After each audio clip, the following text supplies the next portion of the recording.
അപ്പോൾ ഇന്ന് റിലീസായിട്ടുള്ള പൃഥ്വിരാജും ബേസിലും പ്രധാനപ്പെട്ട കഥാപാത്രങ്ങളെ അവതരിപ്പിച്ചിട്ടുള്ള ഗുരുവായൂരമ്പല നടയിൽ കണ്ടു.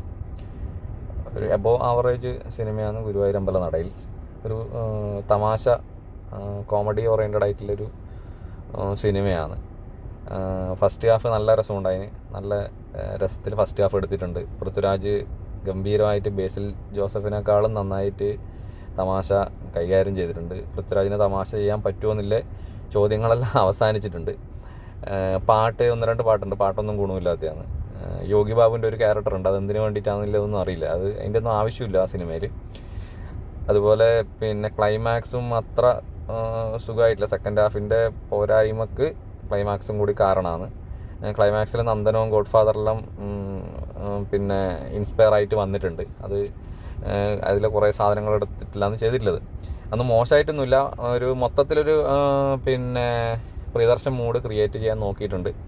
അതിൽ പൂർണ്ണമായിട്ട് വിജയിച്ചിട്ടില്ലെങ്കിലും മോശമായിട്ടില്ല എന്നുള്ളതാണ് അത് സംബന്ധിച്ചിട്ട് പറയാനുള്ളത്. അപ്പോൾ ഫാമിലി ആയിട്ടൊരു ചിരിപ്പടം കാണാൻ പോകണമെന്ന് ആഗ്രഹമില്ലവർക്ക് ഈ വെക്കേഷൻ സമയത്ത് പോകാൻ പറ്റിയൊരു സിനിമ തന്നെയാണ് ഗുരുവായൂരമ്പല നടയിൽ.